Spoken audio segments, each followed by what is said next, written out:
thing that I will never understand is people who look at a game and they say, I hate this game because it's too woke. And that too woke content is just that there are queers, or there is the option to be queer in like an RPG or something. And it's so funny to me because I'm like, there's no gay agenda there. It's just life. You have these options.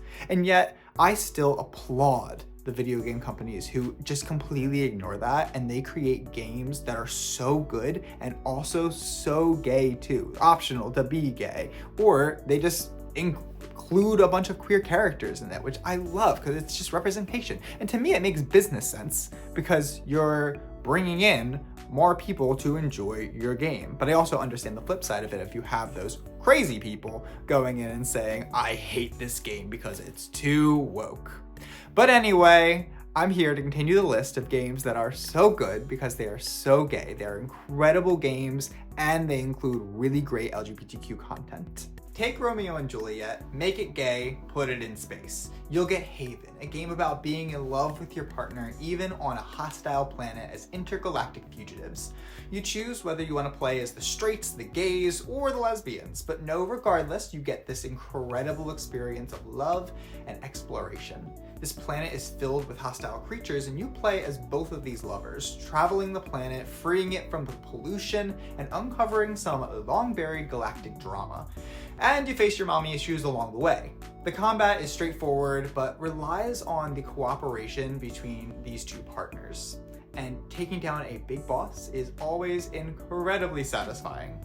There are multiple endings, so prepare to decide the fate of these two characters, which you will absolutely fall in love with. The gays saved Cyberpunk 2077. Even when this game was a buggy mess, it still delivered on incredible queer stories, romances, and role-playing unmatched by most modern RPGs. On top of that, the developers spent years transforming this game into one of the best open worlds ever. You play as the mercenary V with endless customization to how you play the game and how you interact with the world. Be a ninja, be a big gunner, be a hacker extraordinaire, be just yourself. That is a big flaming homosexual. And Night City is a character all of itself too, that you'll get lost in, letting you do all of these things. The anime dweebs did something right. They made Eternights, which is exactly how I've always wanted my anime dating sims. They made it an actual game with challenging combat and features akin to the Persona series. Above all, they feature a really good MLM romance option. This is a step forward for dating sims of this nature in two different ways. One, these games typically pander to the straight male, allowing you to be gay with a character that's in no way mocking LGBTQ people makes people like me actually love it and want to play it. And while many games of this nature are just visual novels, Eternights gameplay is just as much of a reason to play as the relationships. And the gameplay and the relationships play off of each other, with your social bonds allowing your character's skills to improve. It's supernatural, incredibly silly, and a really gay time if you make it so.